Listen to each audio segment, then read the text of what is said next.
რა არის ურანი?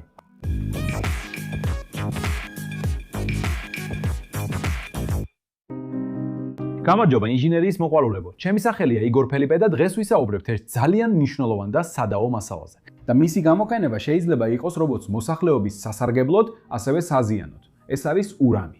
მაგრამ რა არის ურანი? ურანი არის ქიმიური ელემენტი, რომელიც ეკუთვნის მძიმე ლითონების ოჯახს და პერიოდულ ცხრილში ქიმიური სიმბოლოთი U არის აღნიშნული. ის ერთ-ერთი ყველაზე ცნობილი ელემენტია, რადგან გამოიყენება ბირთვული ენერგიისა და ბირთვული იარაღის წარმოებაში. ის არის რადიოაქტიური ელემენტი და გამოყოფს ალფა, ბეტა და გამა ნაწილაკებს. ეს თვისება, რომ გამოყოფს რადიაციას, სწორედ ისაა, რაც ურანს სასარგებლოს ხდის ბირთვული ენერგიის წარმოებაში. მაგალითად, ურანის ბირთვული გაყოფა გამოიყენება სითბოს მისაღებად, რომელიც გარდაიქმნება ელექტროენერგიად ბირთვულ ელექტროსადგურებში.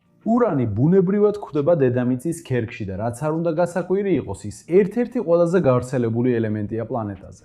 თუმცა ის სუფთა სახით არ გვხვდება, არამედ მინერალებში, როგორიცაა ურანინიდი და კარნოტიდი. ურანის ყველაზე დიდი მარაგები მსოფლიოში რამდენიმე ქვეყანაშია კონცენტრირებული, მათ შორის ყაზახეთში, კანადაში, ავსტრალიაში, რუსეთში, სამხრეთ აფრიკაში და შეერთებულ შტატებში. ეს ქვეყნები პასუხისმგებელნი არიან მსოფლიოში ურანის უმსხვილეს წარმოებაზე. ურანის ბულებაში აღმოჩენის ფორმა დამოკიდებულია იმ მინერალური საბადოს ტიპზე, რომელშიც ის მდებარეობს. და ისევე როგორც მისი ფორმა, მისი მოპოვების პროცესიც დამოკიდებულია იმ საბადოს ტიპზე, სადაც ის მდებარეობს.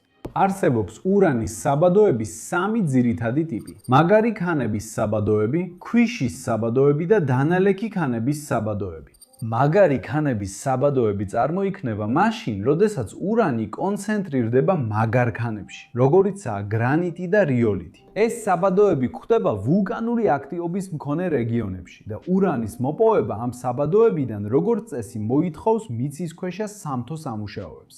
ხოლო ქვიშის საბადოები წარმოიქმნება მაშინ, როდესაც ურანი კონცენტრირდება ნალექებში, როგორიცაა ქვიშა და ხრეში, ისეთ ადგილებში, როგორიცაა პლაჟები და თუნდაც უდაბნოები. ეს საბადოები ხშირად გვხვდება მშრალი კლიმატის მქონე რეგიონებში, როგორიცაა საჰარის უდაბნო და ურანის მოპოვება ამ საბადოებიდან როგორც წესი გულისხმობს ნალექების გარეცხვას ურანის გამოსაყოფად. ქვიშის საბადოები ასევე გვხვდება მსოფლიოს სხვა ადგილებშიც, მაგალითად ინდოეთში და თუნდაც ბრაზილიაში.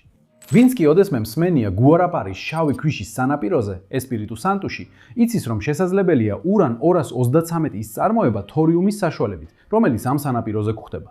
ნალექოვანი ქანების საბადოები წარმოიქმნება მაშინ, როდესაც ურანი კონცენტრირდება ნალექოვან ქანებში, როგორიცაა კირქვა და შისტი. ამ საბადოებიდან ურანის მოპოვება როგორც წესი გულისხმობს ღია კარიერის და ასევე მიწისქვეშა მოპოვებას. ნიშნულოვანია აღინიშნოს, რომ ურანის მოპოვება უნდა განხორციელდეს სიფრთხილით და ისე, რომ მინიმუმამდე იქნას დაყვანილი როგორც გარემოზე, ასევე ადამიანის ჯანმრთელობაზე ზემოქმედება. სამთო კომპანიებმა უნდა დაიცვან რეგულაციები და ნორმები. მკაცრი წესები, რათა უზრუნველყონ თავიანთი მუშაკებისა და ადგილობრივი თემების უსაფრთხოება, ასევე მინიმუმამდე დაიყვანონ გარემოზე ზემოქმედება. მას შემდეგ, რაც მოპოვება დასრულდება, იწყება ამ მინერალის, რომელიც შეიცავს ურანს, მოცილება. მას შემდეგ, რაც ურანი ამოღებულია, ის მუშავდება იმისათვის, რომ მოცილდეს მინარევები და გაიზარდოს მისი კონცენტრაცია გამდიდრებულ ურანში. მაგრამ თუ ეს საშიში მასალაა, როგორ ხდება მისი მოპოვება ისე, რომ მუშებისთვის რისკი არ შეიქმნას? ურანის მოპოვება შესაძლებელია უსაფრთხოდ, თუ მიღებულია შესაბამისი ზომები ამის უზრუნველსაყოფად. მოპოვების პროცესში შეიძლება გამოყოფილ იქნას რადიოაქტიური აირები, როგორიცაა რადონი. რადიოაქტიური ნაწილაკები, რომლებიც შეიძლება შეისუნთქონ მუშებმა ან გამოყოფილ იქნას გარემოში, გარდა ამისა, რადიაციასთან გადაჭარბებულმა კონტაქტმა შეიძლება ჯანმრთელობის პრობლემები გამოიწვიოს, როგორიცაა კიბო და სხვა დაავადებები. ურანის მოპოვების უსაფრთხოების უზრუნველსაყოფად საჭიროა შესაბამისი დაცვის ზომები, მაგალითად, მუშების მიერ ინდივიდუალური დაცვის საშუალებების გამოყენება. სამუშაო ადგილებზე სათანადო ვენტილაცია და რადიაციასთან კონტაქტის რეგულარული მონიტორინგი. ასევე მნიშვნელოვანია, რომ სამთო კომპანიებმა დაიცვან მოქმედი რეგულაციები და უსაფრთხოების ნორმები. გარდა ამისა, ინვესტიცია განახორციელონ მუშაკების გადამზადებასა და ტრენინგში, რათა მათ შეძლონ სამთო სამუშაოებთან დაკავშირებული რისკების მართვა. მაგრამ რა არის რადიოაქტიური მასალა და რატო არის ურანი რადიოაქტიური? რადიოაქტიური მასალა არის მასალა, რომელიც შეიცავს არასტაბილურ ატომებს. ეს ნიშნავს, რომ მათი ატომური ბირთვები მიდრეკილია თვითნებურად დაიშალოს და გამოყოს რადიოაქტიური ნაწილაკები, როგორიცაა ალფა, ბეტა და გამა ნაწილაკები. ეს ნაწილაკები შეიძლება საზიანო იყოს ადამიანის ჯანმრთელობისა და გარემოსთვის, გამომუშავებული რადიაციის რაოდენობისა და ტიპის მიხედვით. ურანი რადიოაქტიურია სწორედ იმიტომ, რომ მას აქვს ასეთი არასტაბილური ატომური ბირთვები. კერძოდ, ურანი 2, 3, 5 არის ურანის არასტაბილური იზოტოპი, რომელიც გამოიყენება ბირთვული ენერგიის წარმოებაში. ეს იმიტომ, რომ მას შეუძლია გაიფიშირდეს ნებისმიერი ენერგიის ნეიტრონებით, მაგრამ განსაკუთრებით დაბალი ენერგიის ნეიტრონებით, რასაც თერმულ ან ნელ ნეიტრონებს უწოდებთ. ხოლო ურანი 2, 3, 8 არის არასტაბილური იზოტოპი, რომელიც ბუნებრივად გვხვდება დედამიწის ქერქში და ნაკლებად გამოიყენება ბირთვული ენერგიის წარმოებაში. ეს იმიტომ, რომ მისი გაყოფა შესაძლებელია მხოლოდ მაღალი კინეტიკური ენერგიის ნეიტრონებით, ანუ სწრაფი ნეიტრონებით. მაგრამ რას ნიშნავს ეს რიცხვები ურანის შემდეგ? ეს მასის რიცხვთან არის დაკავშირებული. სადაც ურანი 2, 3, 5-ის ბირთვში აქვს 82 პროტონი და 153 ნეიტრონი. და როცა ამ ორს უმატებთ ერთმანეთს, მასა გამოდის 225. ხოლო ურანი 2, 3, 8-ს აქვს 82 პროტონი და 146 ნეიტრონი. და როცა უმატებთ, ვიღებთ მის მასის რიცხვს და აირს ატომის ბირთვი იშლება, ის გამოყოფს რადიოაქტიურ ნაწილაკებს, რომლებიც შეიძლება იყოს საშიში ადამიანის ჯანმრთელობისა და გარემოსთვის.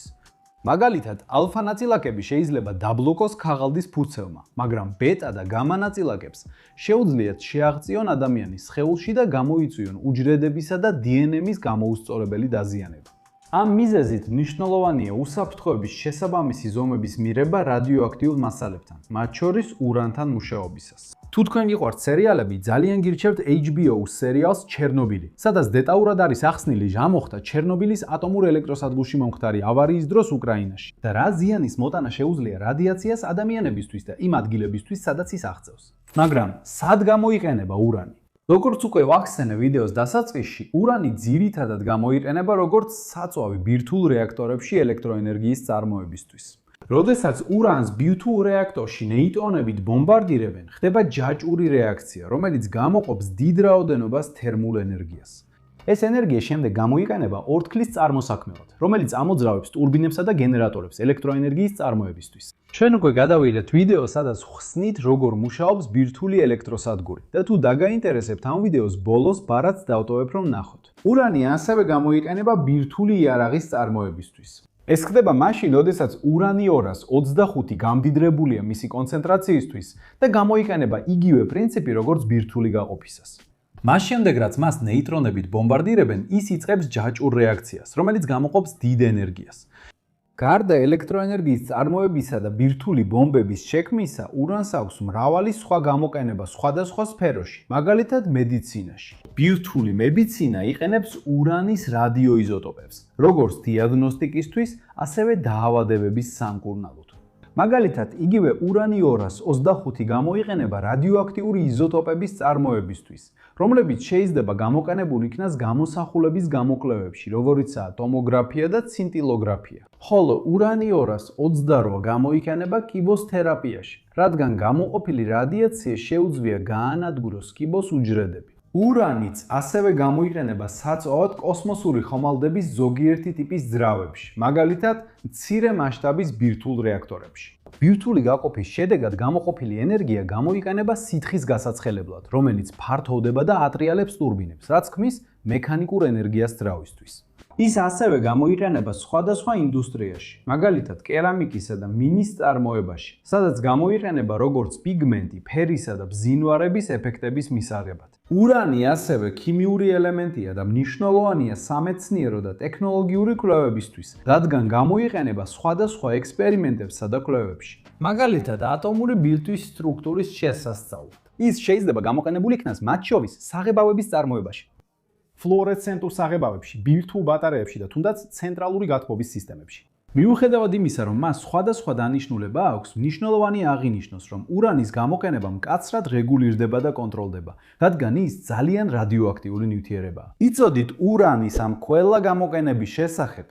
ფიქრობთ, რომ უნდა გამოვიყენოთ ეს ელემენტი უფრო მეტად ელექტროენერგიის წარმოებისთვის? დაწერეთ კომენტარებში, მაინტერესებს თქვენი აზრი. აქ გვერდით ორ ვიდეოს დაგიტოვებთ, რომლებიც შეიძლება მოგეწონოთ. ერთ-ერთი კი ზუსტად ის ვიდეო, რომელშიც ბირთვულ ელექტროსადგურებზე ვსაუბრობდი. თუ მოგეწონათ ვიდეო დაალაიქეთ, გამოიწერეთ არხი და გააზიარეთ ვიდეო, რომ უფრო მეტმა ადამიანმა გაიგოს ურანის შესახებ. ეს იყო ყველაფერი ინჟინერიის მოყვარულებო. დიდი მოკითხვა და შემდეგ ვიდეოში შევხვდებით.